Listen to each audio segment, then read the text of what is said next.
हनुमान जी के चरणों में प्रणाम। पूज्य महाराज जी के चरणों में प्रणाम। और आपको प्रणाम करता हुआ मैं आपका आज के सुंदरकांड पाठ में स्वागत करता हूं। ऐसा हुआ कि महाराज जी को रामायण सुनाने के लिए महाराज जी के एक भक्त आए हुए थे और उन्होंने महाराज से पूछा, महाराज कहां से सुनाऊं? महाराज ने सहजता से उत्तर दिया, जब हम विभीषण से बात कर रहे थे वहां से। जब हम विभीषण से बात कर रहे थे वहां से। सुंदरकांड में हनुमान जी और विभीषण का संवाद महत्वपूर्ण है। यह वह मोड़ है जहां पर से सीता माता का वास्तव में पता लगता है। हनुमान जी सागर को पार करके आ गए हैं। सुरसा को उन्होंने परास्त कर दिया, सिंगिका को मार दिया और लंकनी का यथेष्ट उपाय कर उनको सबक देकर लंका में प्रवेश कर लिया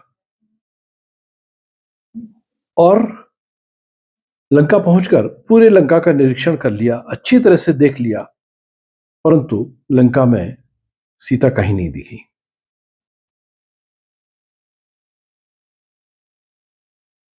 लंका अहंकार की नगरी है, भोग की नगरी है, वैभव की नगरी है। उसके बीच में शांति को तलाशना बात विवेक की है। जब तक विवेक से भेंट नहीं होगी तब तक सीता माता का पता कौन बताएगा।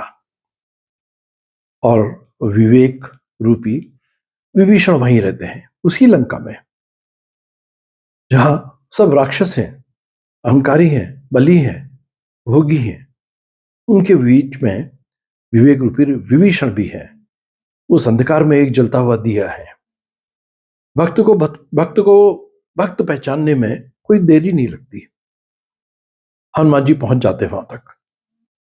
कुछ बाह्य पहचान भी हैं, तुलसी का पौधा लगा हुआ है, रामायुध अंकित है वहां पर। और विभीषण जब जागते हैं, जब कोई संत आता है तो जगाने के लिए ही आता है। राम कथा सुनाते हैं हनुमान जी विभीषण जी को और फिर अंत में अपना परिचय देते हैं। कथा महत्वपूर्ण है, कथा कहने वाला नहीं। और यह भेंट दोनों के लिए अद्भुत होती है।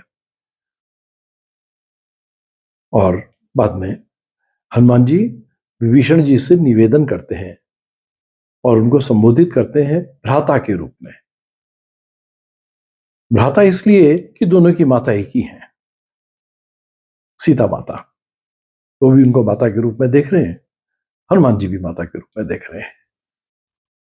और विभीषण जी उनको केवल दिशा नहीं बताते, मार्ग नहीं बताते, युक्ति सुझाते हैं कि वो माता तक पहुंचेंगे कैसे। विभीषण जो विवेक के प्रतीक हैं, सत्संग के प्रतीक हैं, शुद्ध मन के प्रतीक हैं, अंतःकरण के प्रतीक हैं, वह मार्ग सुझाते हैं। बल, विवेक, बुद्धि, विश्वास, श्रद्धा सभी तो हनुमान जी में था, जिसको वो यथोचित प्रयोग करके लंका पहुंचे थे।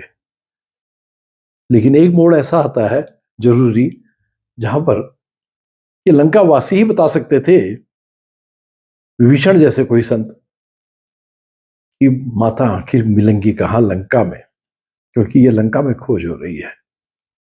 लंका को जानने वाला ही बता सकता है।